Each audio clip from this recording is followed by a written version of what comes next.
What's up, you guys? Thank you for clicking on this video. So as you can tell by the title, Studio Series Gamer Edition War for Cybertron Ironhide official images came out a few days ago. And I mean, I said when the figure was first revealed last month that this figure looks great, just as good as Ratchet. But now we got crisp images of this guy. He still looks great. I mean, obviously it's still on the Ratchet mold, so it still looks fantastic in terms of the overall sculpt and just functionality of the figure. But in terms of how they handled the overall coloring in the paint, I'm calling mid. I'm sorry, guys. I know there's a lot of people drooling and foaming at the mouth for this figure right now. Rightfully so, because still it's a great mold, and part of me is still as well, because it's freaking War for Cybertron game Ironhide. But I'm looking at the paint. It seems to be freaking barely next to no paint on this guy. And, you know, the colors of the plastic that they chose for this Ironhide are a bit questionable, especially for the gray that they used all over the robot mode and on the weapons. It looks very cheap. It looks like a dollar store toy. It looks like a knockoff Chinese toy you would find in some random pop-up shop.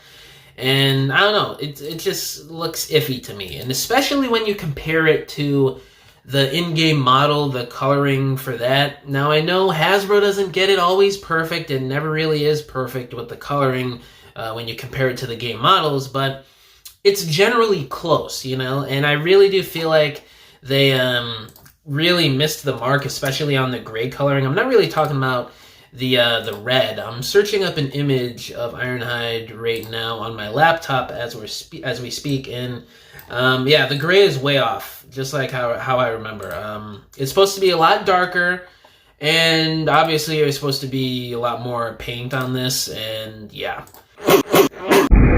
So, I don't know what's going on with Hasbro here. I don't know, the figure still looks good, obviously. The accessories are cool. I love the axe.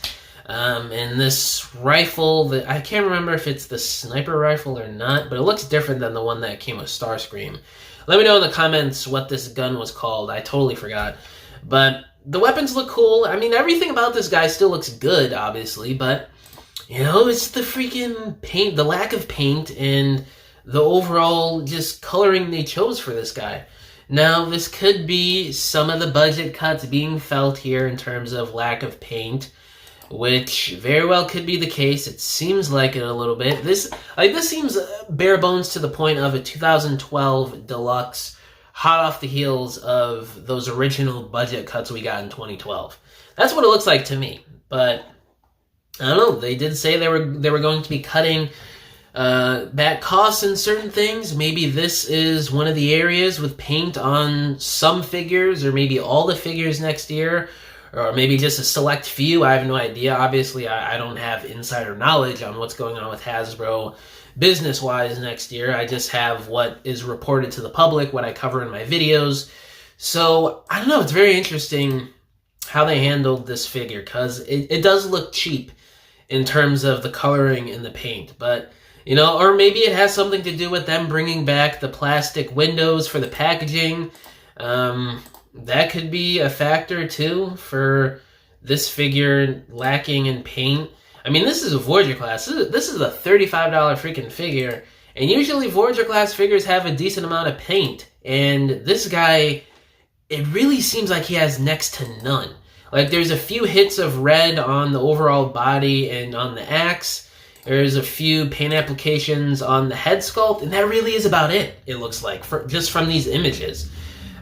So, I don't know, it would have been nice if there was more red hits, more silver hits, or black, maybe a little bit of a wash here and there, but I do understand they don't really do that too often with, you know, Deluxe and Voyager class figures these days, but it would have been nice, you know, especially with the fantastic sculpt that this Ratchet mold has. But, yeah, guys, that's pretty much it that I wanted to cover out. I don't want to ramble on too much longer.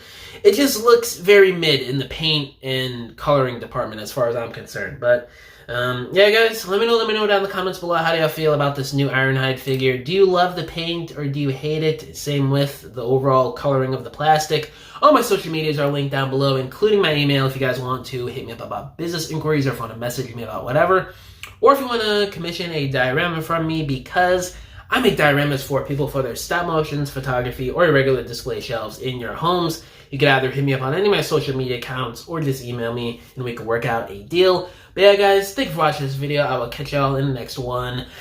Bye!